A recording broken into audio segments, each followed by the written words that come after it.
I have been legally blind since childhood. And most people don't know, but about 80% of blind people do have some form of vision, and I did.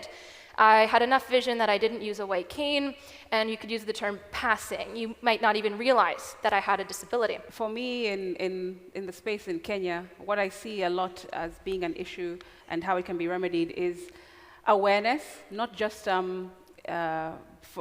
with the disabled community, but also awareness with other legislators. The problem is everyone has their own problems, right? Every constituency has their own issues that they want addressed, and unfortunately, people with disabilities are not high on that list of loud voices. And so representatives will listen to those who are loudest and those who they feel, I need their votes in the next election, because they're a big population.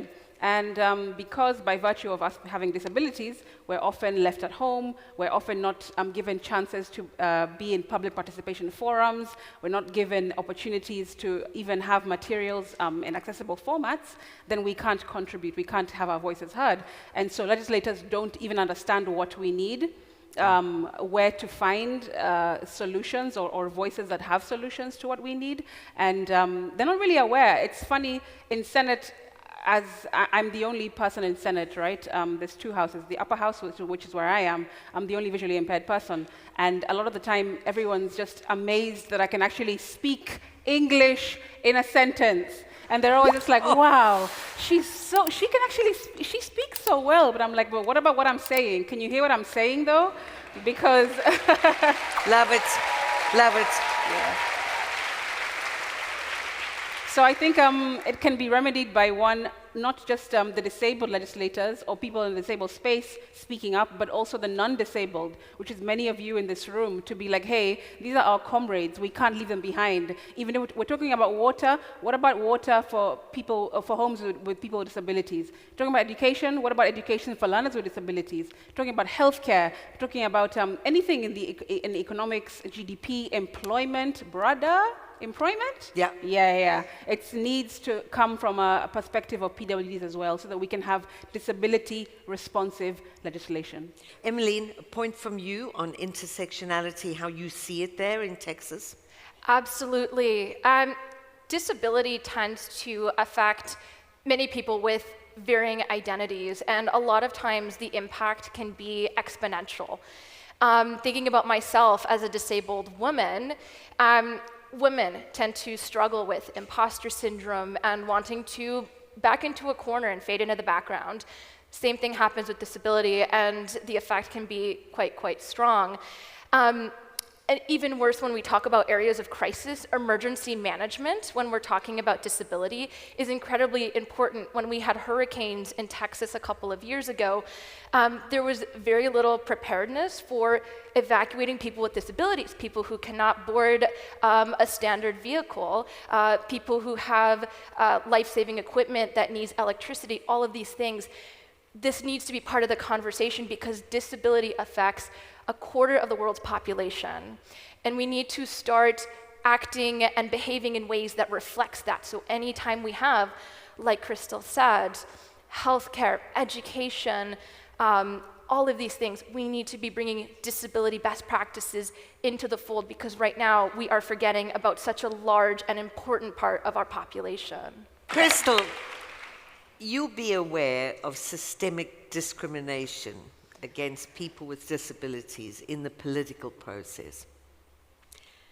How do you address, or is one able to address, access for people with disabilities, access for them doing what you've done, which is extraordinary, being a politician, an elected politician? It's extremely difficult, I'll say. It's really super difficult. There's data says that in the last elections in Kenya last year, there were about, out of 6,000 people that vied for different positions, only 6 were people with disabilities who were successful. Out of 3,000, excuse me, out of 3,000, only 6 were PWD. So the numbers are staggering, and I think the pathway to getting more people with disabilities in leadership roles, in politics specifically, is when organizations, when NGOs, when basically people with deep pockets come to the table and say, hey, you know what, in our community, we've identified so-and-so. she has a disability, he has a disability, but he's really passionate about leadership. I think he has good ideas. I think she has really interesting solutions to economic problems. And maybe as a community, we should get behind that person, give them capacity building training, get them their confidence up, ensure that they have all that they need in terms of a campaign team, strong one, and then support them all the way, to the top. I think that's really lacking. For me personally, I have seen many people with disabilities who are very passionate, very talented, and they are leaders, but they just don't have the people around them to say, hey, I see you, and I think that you are worth us backing. So I think that's one way that people can, you guys at home, here in the room, and also those watching at home can be working toward. Tell me something. I'm really interested in this. There's people with deep pockets. So are we talking about this sort of the wealthy people that circle around political parties and give money to back campaigns? Right. Are we able to bring companies into that space, or is that seen as the wrong thing to do? What are we talking about here? I think it's both. I feel like there can be individuals, those who usually support political candidates, but then also organizations. There are many that do the same thing because they are interested in particular bills, particular pieces of legislation that are in line with their own agenda, and they're like, as an organization, we feel that this person is the right person for us to align behind and help us to also change the landscape in these 1, 2, 3, 4, 5 ways. Emily, what about people, deep pockets, supporting people like yourself with disabilities in Texas? Absolutely. Especially when I think about sports, the only reason I was able to do adaptive climbing and get into it is because of the support of several nonprofit organizations that were funded by individuals and grants and companies. For example, my climbing group that sent me to my first nationals, they're sponsored by Patagonia. And in a lot of ways, this access is indeed tied to funding. It's so incredibly important. One thing I've also started doing is I started training for a triathlon, and I did one 3 weeks ago.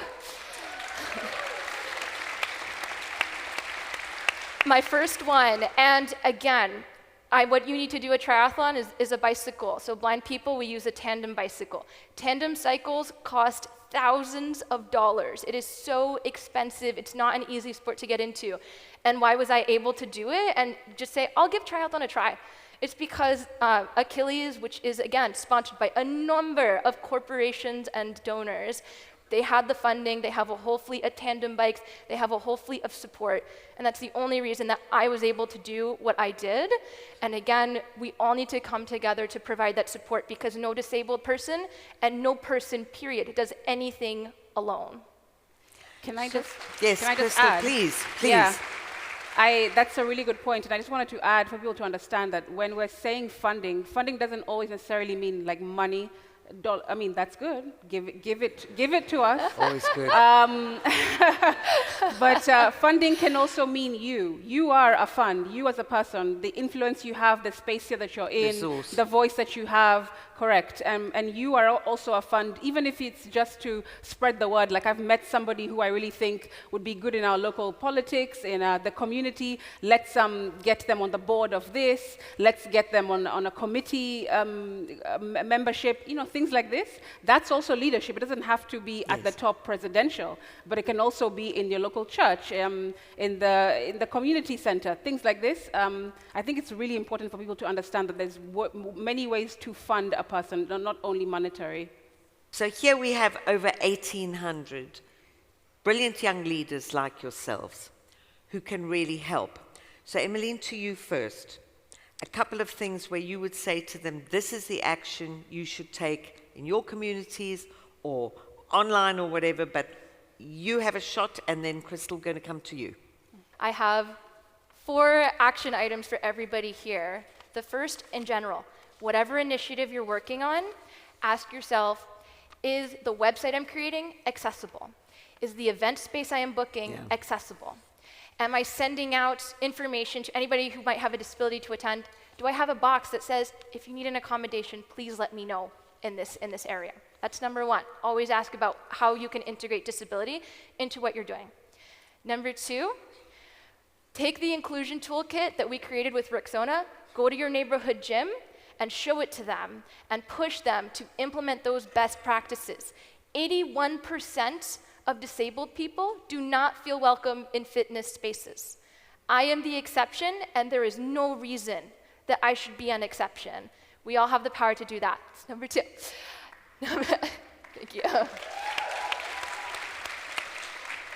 Number three, look for your local adaptive fitness group.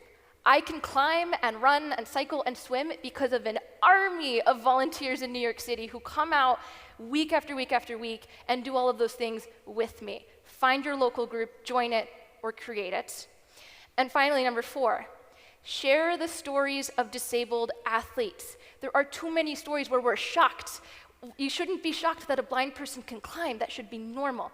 Don't share the story out of shock, but share it to raise awareness and teach other disabled people and other non-disabled people about how we can all do sports and we can all be involved in fitness. From the space that I'm at now, I can also add to Emeline's list, is make sure that in your community, your representation has somebody with a disability in it, okay? Like I say, it's really important, boards, office spaces, any place that has influence and where decisions are being made, make sure that you're pushing for a person with disability and say, hey, there's someone missing on this table, and we need to find somebody that looks like that to be here and speak for those people who are unspoken for, right? That's the first thing I would say.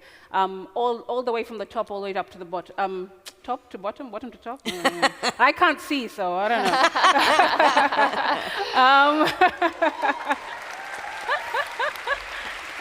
know.